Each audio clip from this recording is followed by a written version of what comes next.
Hey guys, I wanted to make a hopefully not too long video showing off this CO2 powered 1911 BB gun that I just picked up.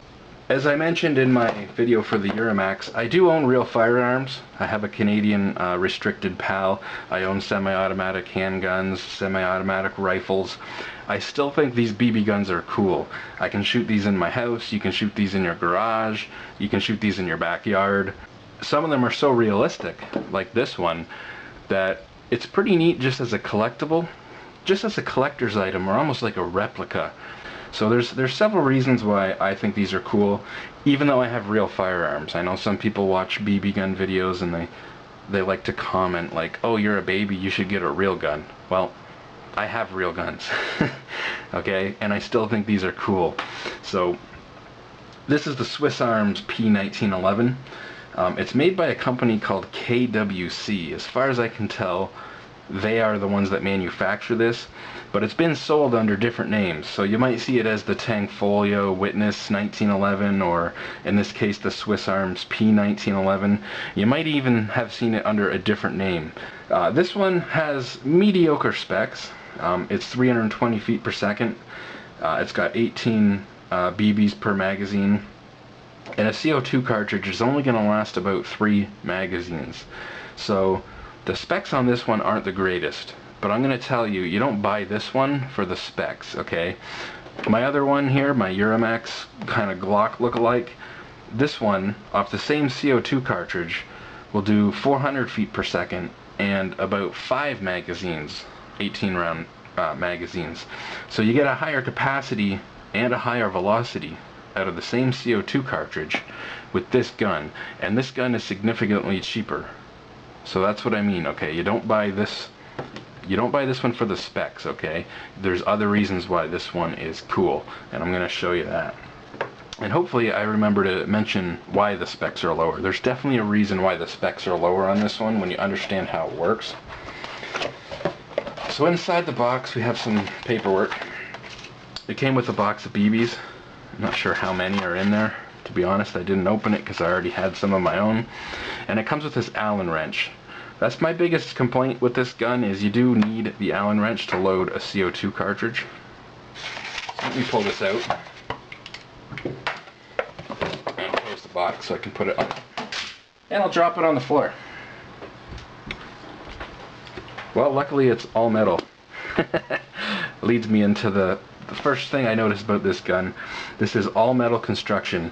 I mean, obviously the slide and the frame are metal construction, but I mean even the slide lock and the thumb safety and the grip safety and beaver tail, it's all metal.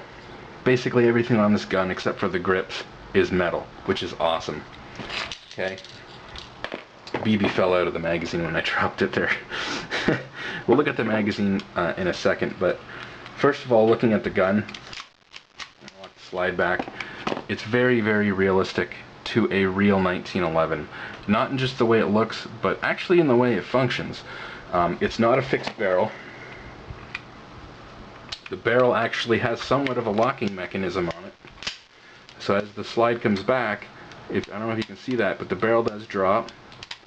The barrel comes back with the slide for the first, 4 or 5 millimeters, and then it unlocks, and then the slide comes back without the barrel. So it does have a locking mechanism in there. It's not 100% the same as a real 1911, but other than that, everything pretty much is. It's a single action trigger, okay? It's obviously got the thumb safety just like on a 1911. You swipe it down to disengage the safety.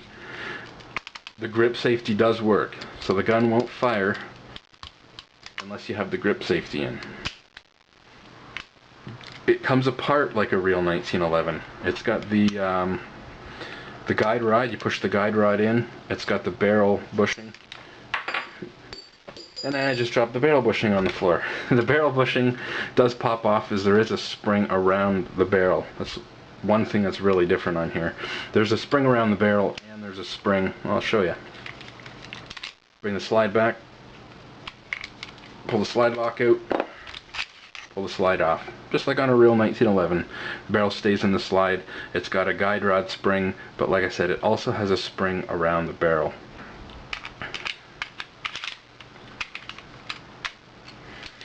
Getting the slide back on is a little bit weird because you have to make sure that basically what would be your barrel lug, you have to make sure it lines up with the hole where the slide lock goes through, and it doesn't always want to come back. It gets, there it goes.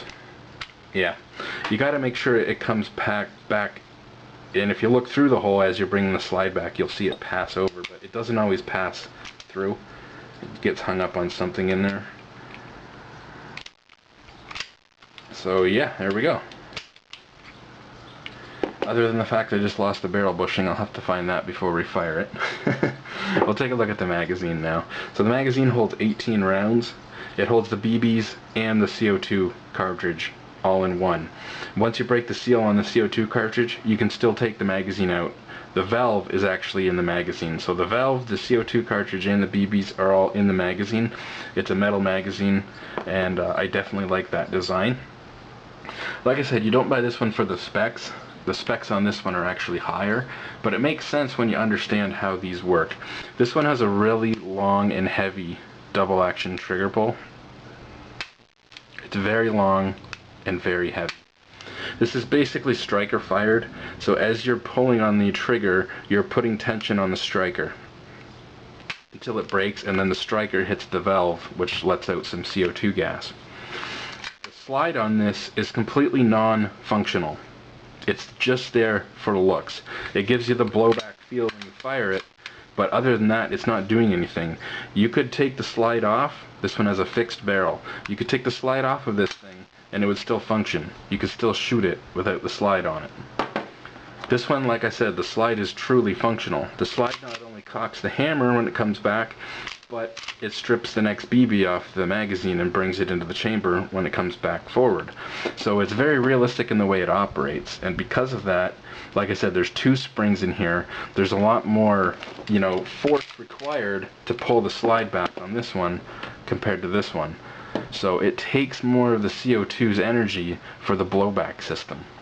So because of the way this functions, because it functions more realistically, it does require a little more gas from the CO2 every time you fire it. That's why the specs aren't as high as this one. Let's take some shots with it and see how accurate it is, or at least how accurate I am with it.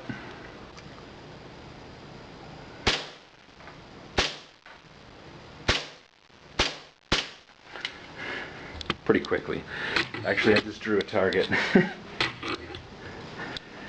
I just drew a target on this box, and I'll be honest, that was like 17 feet. I couldn't even see the target that I drew on the box. So, yeah, there's 1, 2, 3, 4, 5. That's okay. I was pretty quick on the last two shots. That was probably the last two shots there, and I couldn't actually see the rings that I drew from back there. So, yeah, that doesn't really tell you much about accuracy. I don't know what to say, because I haven't fired a lot of CO2 pistols to tell you, what's more accurate than the other. I don't think any of them are like super accurate compared to a BB gun, or sorry, a pellet gun, with rifled barreling. These don't have rifled barrels, obviously, and I don't know, they seem alright. Those four are, in an inch, just a little over an inch grouping, and I was like 15 to 17 feet back, so yeah, decent.